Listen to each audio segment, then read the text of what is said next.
हाँ, मैं स्कूल नहीं जाता। हाँ, मैं सिर्फ 16 साल का हूँ। हाँ, मैंने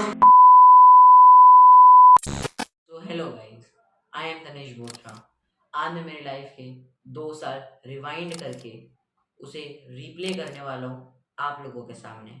आज मैं मेरी लाइफ की मिस्ट्री को रिवील करने वाला हूँ आप लोगों के सामने।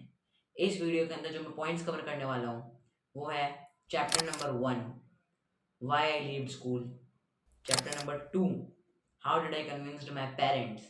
Chapter number 3, what I did along with studies, and chapter number 4, अब मैं क्या करता हूँ। तो चलो स्टार्ट करते हैं। तो चैप्टर 1 से शुरुआत करते हैं। Why I leave school. 9 जुलाई 2022।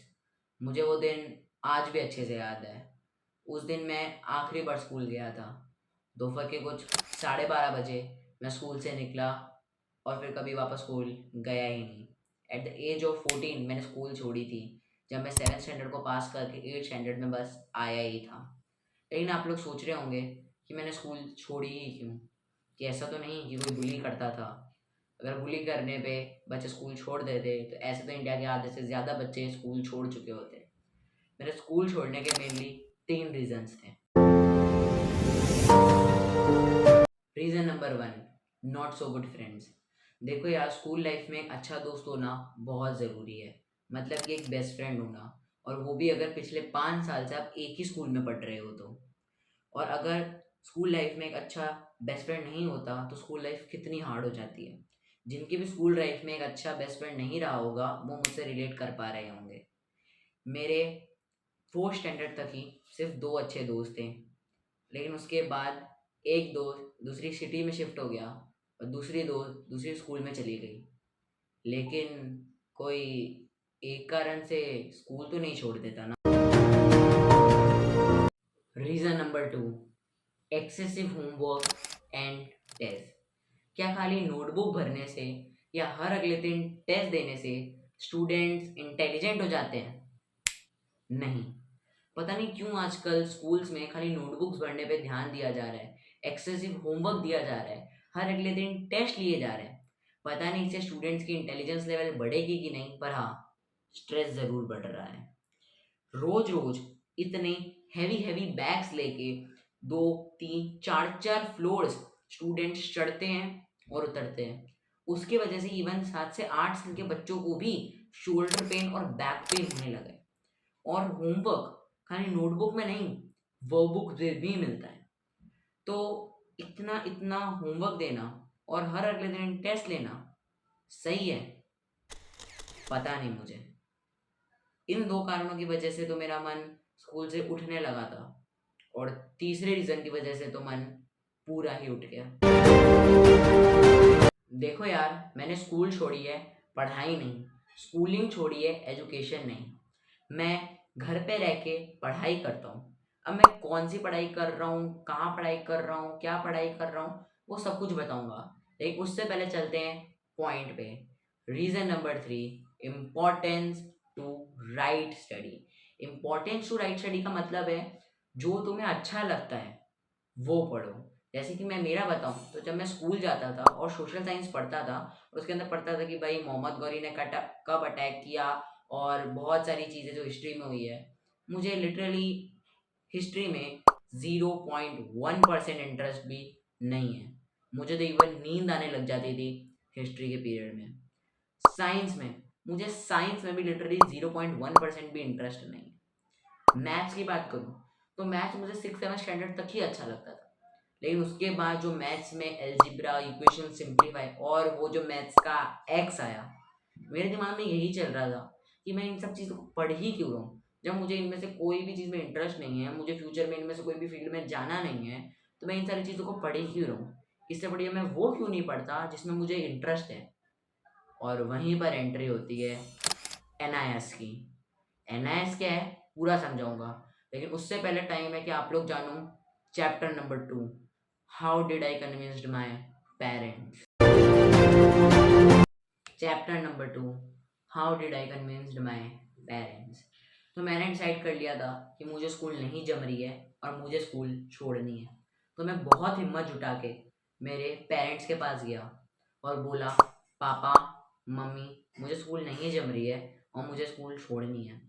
मुझे लगा वो लोग भी टिपिकल इंडियन पेरेंट्स की तरह बोलेंगे, फालतू बकवास मत कर और जाके सो जाओ। लेकिन ऐसा नहीं, मेरे पापा और मम्मी ने मेरी बात को सुना, समझा भी। और उसके बाद हमारे दिमाग में एक ही चीज़ चल रही थी, एक ही प्रॉब्लम हमें नज़र आ रही थी कि अगर स्कूल नहीं जाना तो फिर मैं मेरी एजुकेशन को कैसे कंटिन्यू करूँगा। तो हम लोगों ने काफ़ी रिसर्च की और फिर एक दिन पापा ने अपनी एक फ्रेंड जो टीचर है उनसे बात की और उन्होंने हमें रेकमेंड किया एनआईएस। हमें उधर ही पता चला एनआईएस के बारे में। फिर हमने एनआईएस के बारे में अच्छे से रिसर्च की और सब कुछ पता लगाया और फिर पापा और मम्मी ने एक ऐसा डिसीजन लिया जो इंडिया के 99% पेरेंट्स नहीं ले पाते।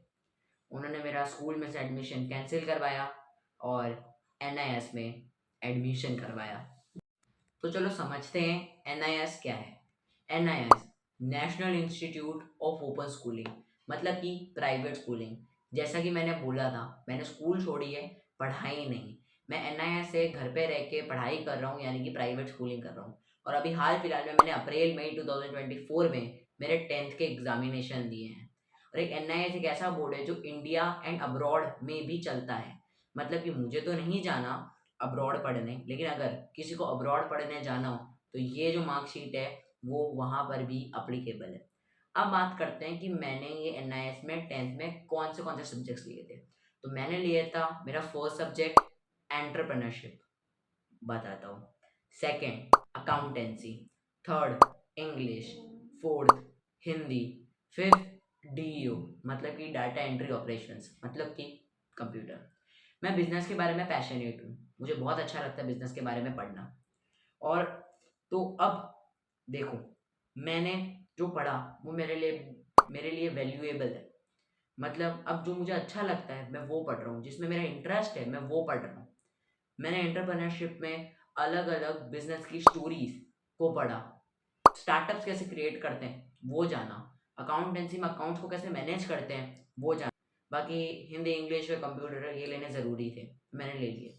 देखा, तो मेरे को जो अच्छा लगता है, मेरा जिसमें इंटरेस्ट है, मैं वो पढ़ रहा हूँ। लेकिन मैंने स्कूल छोड़ने के बाद एनआईएस के साथ और भी बहुत सारी चीज़ें की। Chapter number 3, what I did along with studies. So yeah, it comes to chapter number 3, what I did along with studies. तो मैंने पिछले 2 साल में मेरी पढ़ाई के साथ साथ 13 यूट्यूब चैनल्स बनाए हैं, जिसमें 7 यूट्यूब चैनल्स पे मैंने मेरे फेस के साथ वीडियो बनाए हैं और 6 यूट्यूब चैनल्स पे मैंने मेरे विदाउट फेस वाले, मतलब एडिट्स वाले वीडियोस डाले हैं। तो पहले बात करते हैं फेस वाले यूट्यूब चैनल्स की। First, long form comedy videos. Second, short form comedy videos. Third, blog channel.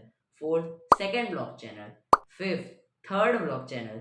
Six, humorous shorts. And seven, challenges videos. ये सब चैलेंजेस मैंने क्यों बना बना के छोड़ दिए वो सब बताऊंगा, लेकिन उससे पहले जो मैंने एडिट्स वाले बनाए वो बताता हूँ। First, status edits. Second, gaming short edits. Third, motivational video edits. Fourth, cricket edits. Fifth, meme short edits. And six, second meme short में जो मैंने एक और चैनल बनाया था वो एडिट्स। एक एक करके बताता हूँ कि मैंने सारे चैनल्स क्यों बना के छोड़ दिए। First, long form comedy videos. तो मैंने जब मेरी एनआईएस ज्वाइन कर ली थी उसके बाद मैंने सोचा यार चलो उसके साथ और भी कुछ किया जाए। तो उस टाइम मैं यूट्यूब पे आशीष भाई यानी आशीष चंचलानी के वीडियोस देखता था। तो मैंने सोचा चलो यार ऐसे ही वीडियोस बनाए जाए। तो मैंने खुद से स्क्रिप्ट लिखी और ऐसा ही एक आइडिया सोचा जो उसका नाम था मम्मी के एंडलेस काम, और वो वीडियो बना के शूट करके मैंने यूट्यूब पे डाला। उस पर 500 व्यूज़ है, लॉन्ग वीडियो पे 500 व्यूज़ है, मुझे वो कम लग रहे थे। मैंने एक और वीडियो बना के डाला जिसपे सिर्फ 100 व्यूज़ है, क्योंकि मैंने जितने भी वीडियोस देखे थे उन सब पे तो मिलियंस में, लाखों में व्यूज़ थे। लेकिन मेरे लिए मेरे 500 व्यूज़ ज़्यादा होने चाहिए थे, लेकिन वो कम थे। इसलिए मेरे को लगा कोई रिस्पॉन्स नहीं है, इसलिए मैंने वो चैनल छोड़ दिया। Second, short form comedy videos. उस टाइम मेरे को लगता था शॉर्ट्स एकदम नई नई आई थी, तो मेरे को लगा शॉर्ट पे ज़्यादा व्यूज़ आते हैं और शॉर्ट कॉमेडी वीडियोस पे और ज़्यादा व्यूज़ आते हैं। तो मैंने वही किया, मैं दूसरों की ऑडियो जो कॉमेडी वाली होती थी, खासकर दुष्यंत कुकरेजा भाई की, उनकी मैं ऑडियोज लेता था और उसी के ऊपर अपना वीडियो में एक्ट करके डाल देता था। मैंने अराउंड 5 शॉर्ट्स डाली थी, जिस पे हर शॉट पे 90 से 100 व्यूज़, 90 टू 100 व्यूज़ अराउंड सब पे आए थे। लेकिन मेरे को लगा यार ये भी अच्छा नहीं है, तो मैंने उसे भी छोड़ दिया। थर्ड चैनल जो था व्लॉग चैनल, तो मैंने सौरभ जोशी को देख के व्लॉगिंग स्टार्ट की। उस टाइम मेरे पास खुद का फ़ोन नहीं था, तो मैंने मेरी मम्मी का फ़ोन लेके व्लॉग्स बनाना शुरू कर दिया। लेकिन उसमें मैंने बहुत जल्दी हार नहीं मानी। मैंने अराउंड 25 टू 30 व्लॉग्स डाले, लेकिन उसके बाद भी व्यू मेरे को मज़ा नहीं आ रहा था, नहीं व्यूज़ आ रहे थे, और ऑफ कोर्स सौरभ जोशी जैसे तो व्यूज़ आने ही नहीं थे। तो मैं हिम्मत हार गया और मैं बोर भी होने लग गया कि रोज़ नहीं, मैं 1-2 दिन छोड़ के 1-2 दिन छोड़ के व्लॉग बनाता था, और उसके बाद सही से एडिट नहीं होते थे, ये नहीं होते थे, तो मेरा दिमाग ख़राब होने लग गया था। और उसी टाइम मैंने यूट्यूब पर एक बिज़नेस रिलेटेड वीडियो देखी, और मुझे वैसे भी व्लॉग अच्छा नहीं लग रहा था, बोर हो रहा था। मैंने व्लॉग को छोड़ दिया और मैं वो बिज़नेस करने के ऊपर शिफ्ट हो गया। इसी टाइम पे मैंने मेरा किया था फर्स्ट बिज़नेस। तो मैंने फर्स्ट बिज़नेस किया था जो था ड्रॉप शिपिंग, और वो बिज़नेस था टी-शर्ट प्रिंटिंग का।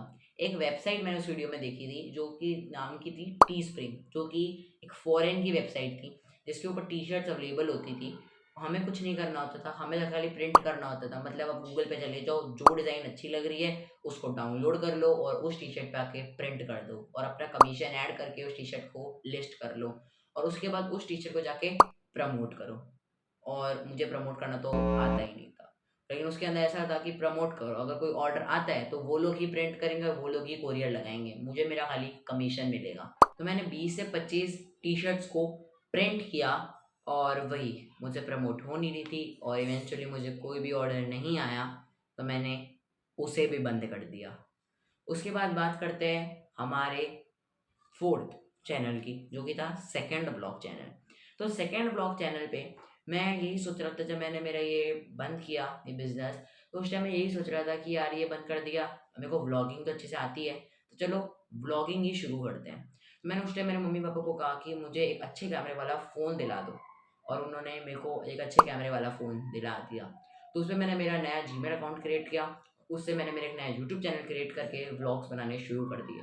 लेकिन मैं इस बार जल्दी हिम्मत नहीं आ रहा। पिछले चैनल पे तो मैं खाली 25-30 व्लॉग्स ही बनाया था, लेकिन इस चैनल पे मैंने 65 टू 70 व्लॉग्स बनाए, और 30 टू 35 शॉर्ट्स डाली। मतलब अराउंड मैंने 103 वीडियोस इसके ऊपर डाले थे।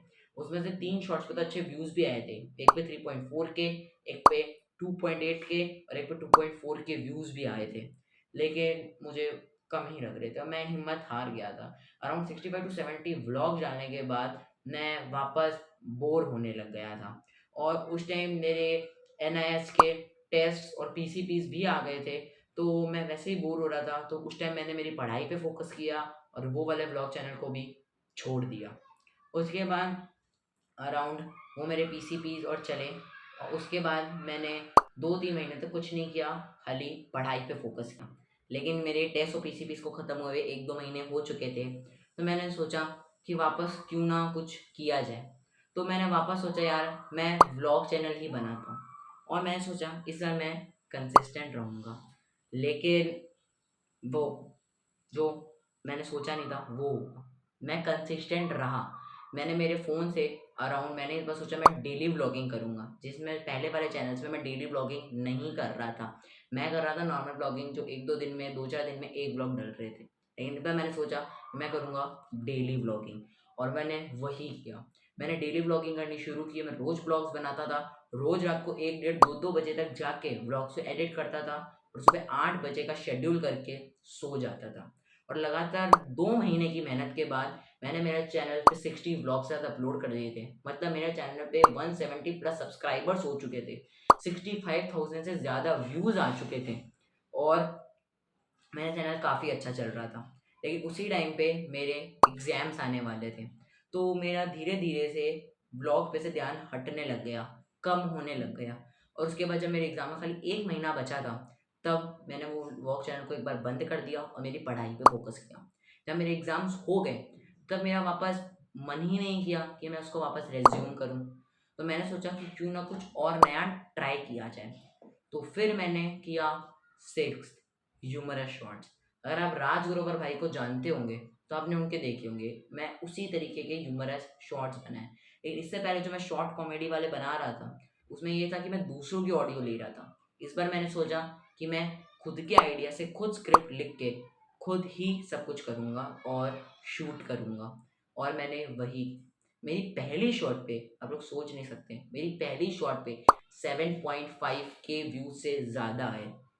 और मैंने वापस दूसरी शॉट डाली, उस पर खाली 4 व्यूज़ है। लेकिन मेरे को उस चीज़ से मज़ा ही नहीं आ रहा था कि यार मेरे को अच्छा लग रहा है, मज़ा आ रहा है। नहीं, मुझे ऐसा नहीं हो रहा था। फिर मैंने सोचा कि चलो एक और नया आइडिया को ट्राई किया जाए। फुकरा इंसान यानी कि अभिषेक भाई, जो मुझे बहुत अच्छे लगते हैं, मैं उनके हर एक वीडियो देखता हूँ। तो मैंने सोचा कि चलो उन्हीं की तरह चैलेंजेस वीडियोस बनाए जाए। मैंने उन्हीं की तरह चैलेंजेस वीडियो बनाए मेरी बहन के साथ, और वही हुआ जो होना था। मुझे लगा था फुकरा इंसान भाई की तरह वीडियो बन जाएगा, लेकिन उनकी तरह एडिटिंग सब नहीं हुई, और वो वीडियो बिल्कुल भी अच्छा नहीं बना, और मैंने उसे भी छोड़ दिया। तो ये सब तो बातें थी जो मैंने मेरे फेस के साथ वीडियोस बनाए थे। अब मैं बताता हूँ कि जो मैंने नॉर्मल एडिट्स वीडियोस बनाए थे उनका क्या हुआ था।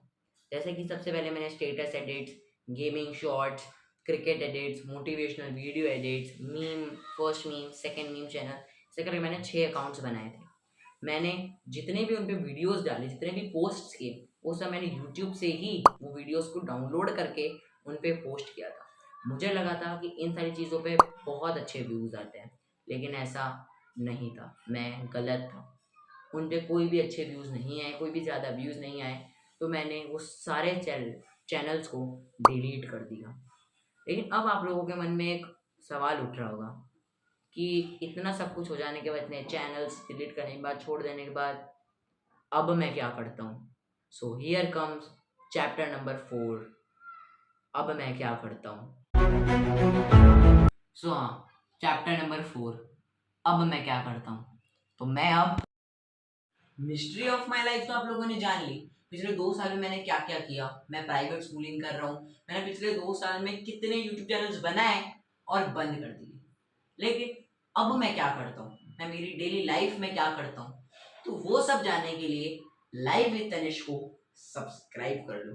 अगर सब्सक्राइब नहीं करोगे तो अगर मैं इस चैनल पर भी डिमोटिवेट हो गया और मैंने ये चैनल भी बंद कर दिया, तो उन सबके जिम्मेदार आप लोग होंगे। Subscribe to live with Tanish.